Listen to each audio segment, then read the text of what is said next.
Alright, let's have a look at these ones. Critical thinking in essays. Page 2. I'll just go through what I think about them, and there are different opinions, of course, on this, but the reason I cut and pasted these, really the first one is not too bad. I mean, compared to the other ones, remember number 2 and number 3, there were claims, but in those earlier ones, let's get a key word. You know the word substance. I have written this word before. I'm just recycling it though, because it's such an important connotation. Substance, stuff, solid, isn't it? If your argument has substance, it's solid, it's strong. Okay. Substantiate. There's your verb. You substantiate. You give substance. You add substance. So that's the metaphor. You're making it more solid. So, as we know, we can get adjectives from verbs in English. Substantiated. Just make an adjective. A substantiated claim. That's what we were discussing last time.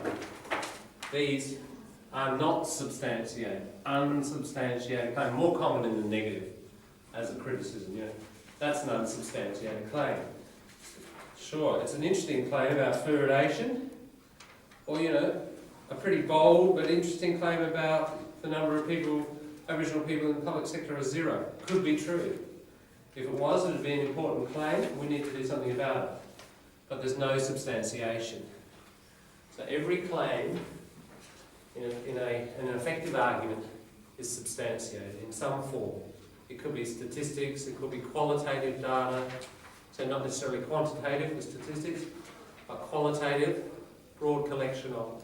So qualitative, more in-depth, like interviews and things like that, but on a reasonably sized scale, not just one person, so it's not anecdotal.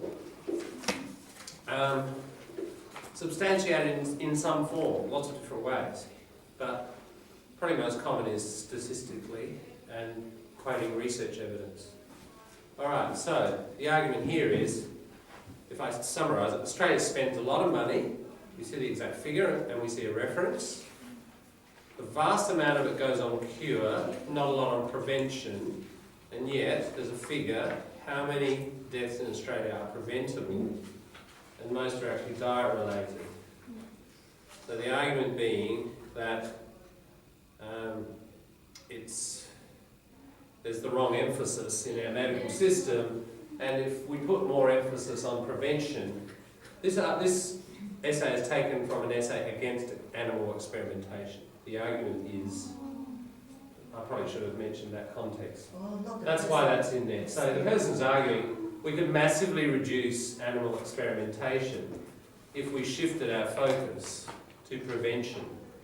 We wouldn't need so much animal experimentation to develop cures.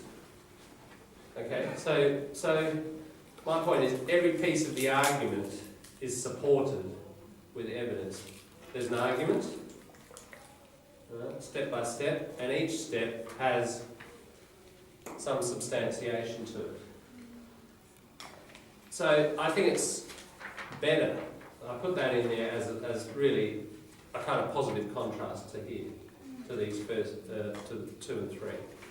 There is still a problem with it, at least one. Look at the referencing. I'm not looking at the grammar. Don't worry about the grammar with all of these, right? It's not the English. It's the thinking and the argumentation. Comma after name. And the order. Again, that's sort of grammar or punctuation or language. It's not that. It's what's the problem with the in-text references?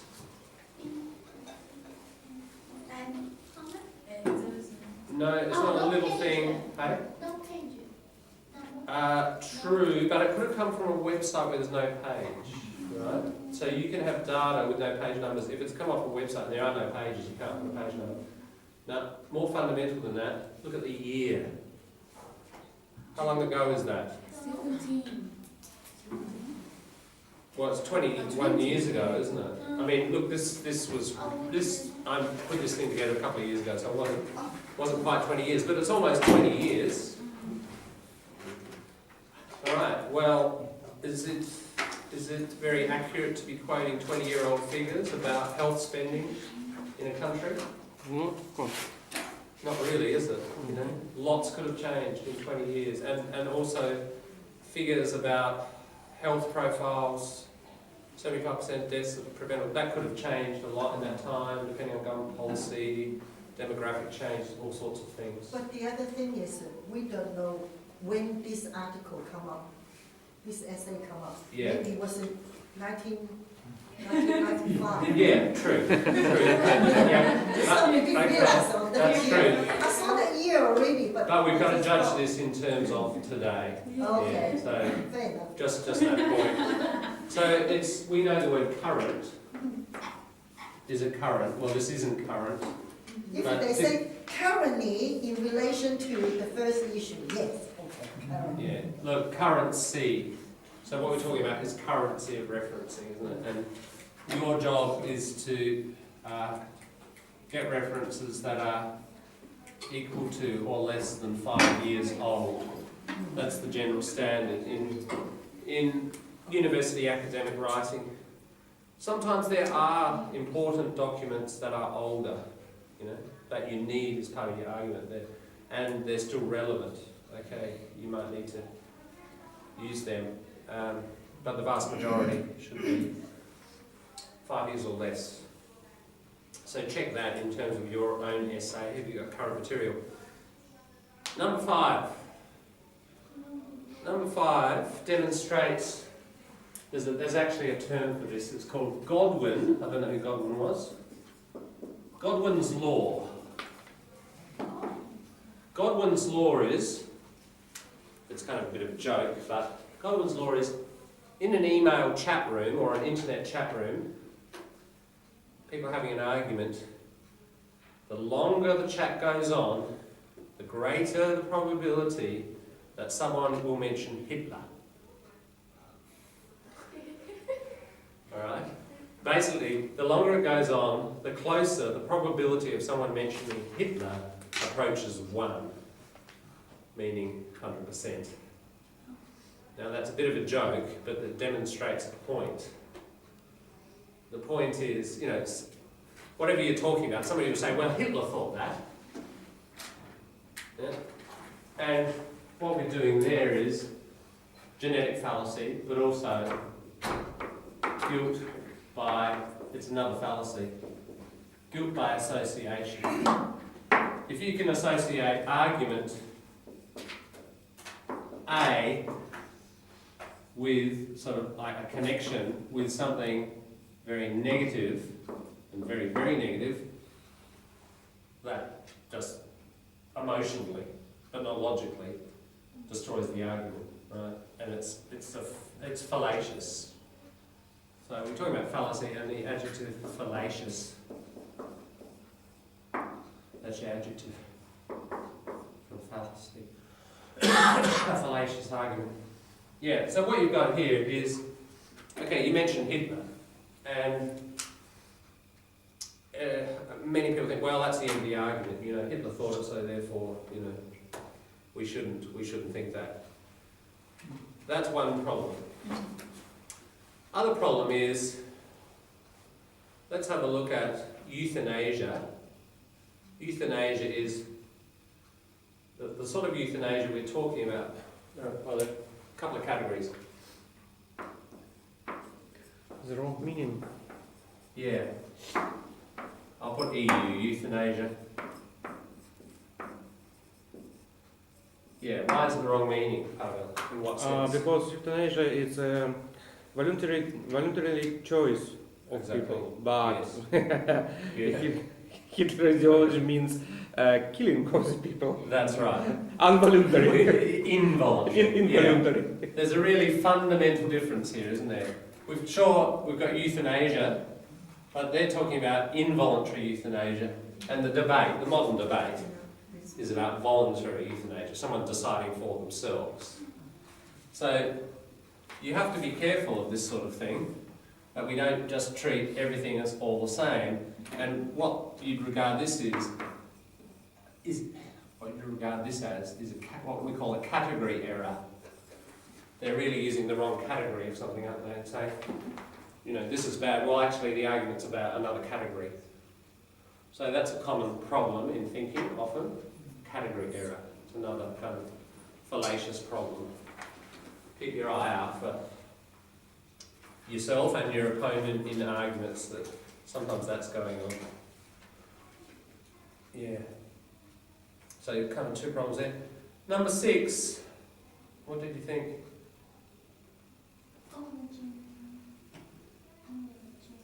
Overgeneralisation? I guess it is overgeneralised. What's overgeneralised about it? Interesting point. Hadn't thought of that. Yeah, do we sing with one voice? That's an interesting point, do we? Not everybody identifies as being Australian, who lives in Australia. Also, do we, and from all the lands on earth we come, do we? Not me, I come from this land. We don't come from a whole lot of other land. I mean, native Australians don't. But, okay, that's an interesting point, overgeneralisation. My main point with this is logos, ethos, pathos. What's happening here? It's just emotional, isn't it? It's just purely emotional stuff and really has no place in I think an it's allowed academic in professional lyrics. Sorry, pardon? I think it's allowed in lyrics. It's what? In lyrics, it's allowed. It is. It's lyrics from a song. Yeah. Yeah. I think it could be appropriate to use such metaphorization and In an academic essay. hyperbolization. Not academic essay, but it's not academic essay. This came out of the essays that you're writing now. As epigraph or not? As How the student used that? Okay, it was a part of the conclusion. Oh. Yeah. Like the last thing. The last statement. Now, there's nothing wrong, in fact it's quite a useful technique sometimes, ending with a quotation that's particularly effective. But that quotation should still follow our rules of logos, ethos, pathos. And you shouldn't have a quotation that's just purely emotional. The other issue it raises is with some of the other things in here as well. Are your audience actually necessarily going to agree or identify with that emotion? Be careful about saying things assuming that your readership all share the same values. Mm-hmm. Australia is a multicultural society. We've got very many different values. We'll see this in a couple of other things. And if you use certain words, like if you said, this offends our basic values. Now, we've got some religious people here, some non-religious people, some people, believe in euthanasia, some don't. If we say our basic values, What does it mean? they really don't exist, do they? We've got really different values across the country. And,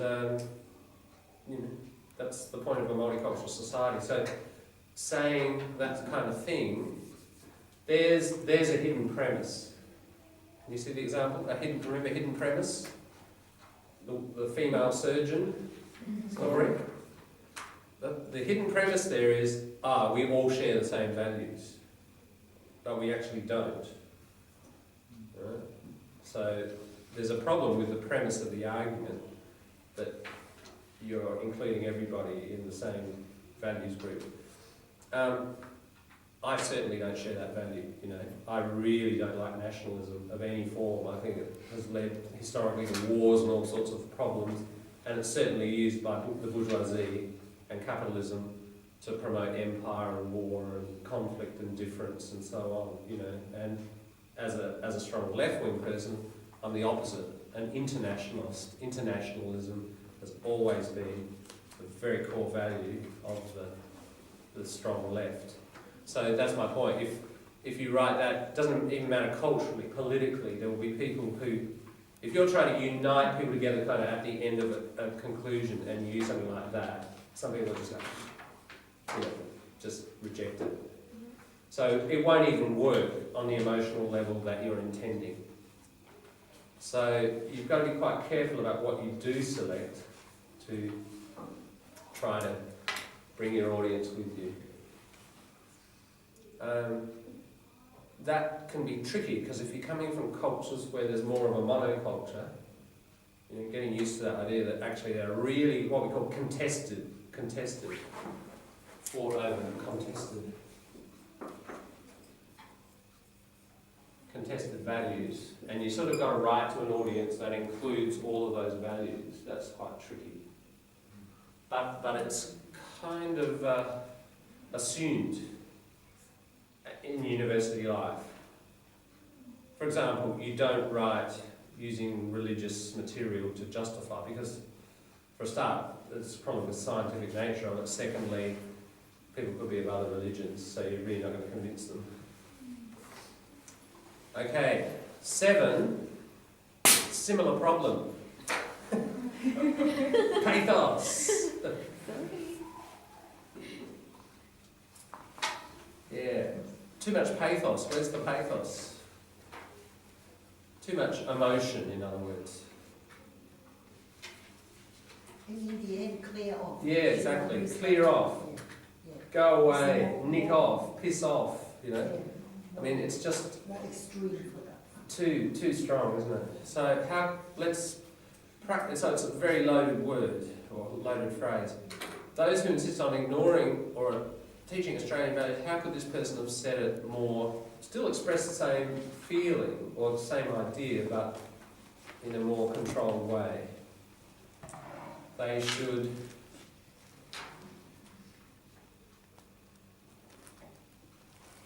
seriously reconsider their position or something like that, yeah?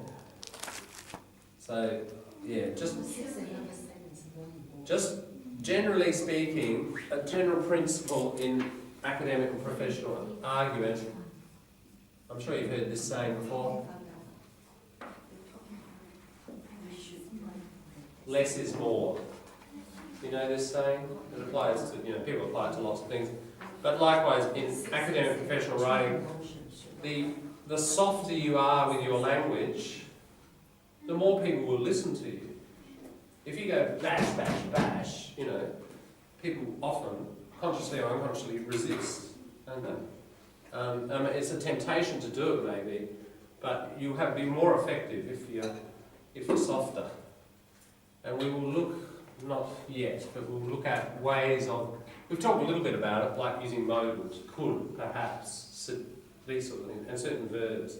Not it proves, but it suggests, it indicates. So hedging, we've talked about hedging, making your language more cautious. Yeah, so just all the way through your piece, try to be aware of that. Alright, well, we've got some over the page. We might flip over to Taiwan with the talk. And if we get time today, we'll come back to those and a bit of reference. Taiwan, ready to roll?